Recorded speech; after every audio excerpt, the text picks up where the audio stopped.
আমি কোনোদিনও চাইনি লোক দেখানো বা মানুষের সহানুভূতি পাওয়ার জন্য নিজের মনের ক্ষতগুলো সবার সামনে মেলে ধরতে।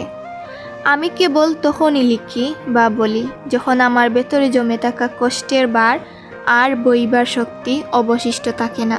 যখন আমি একেবারে অসহায় হয়ে পড়ি তখনই কেবল নিজের মনের কথাগুলো শেয়ার করি, এই আশায় যে হয়তো কেউ বুঝবে। কিন্তু হায়, মানুষের বিচারবোধ!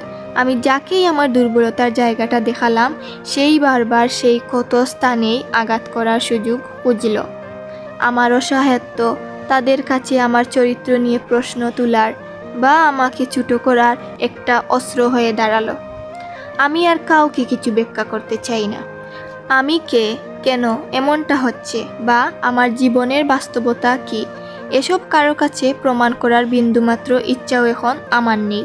বহু চেষ্টা করেছি মানুষকে বিশ্বাস করতে, বহুবার বুঝিয়েছি যে আমি কেমন, কিন্তু ফলাফল সেই একই, মানুষের নিষ্ঠুরতা আর অবহেলা। এখন আমি এতটাই ক্লান্ত যে সামনে আগাবো নাকি পিছনে ফিরে দেখব এই দ্বিধাদ্বন্দ্ব শুধু মাথার ভেতরেই যন্ত্রণা হয়।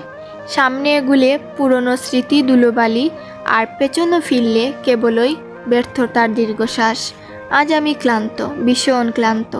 আমার নীরবতাই এখন আমার সবচেয়ে বড় আশ্রয়।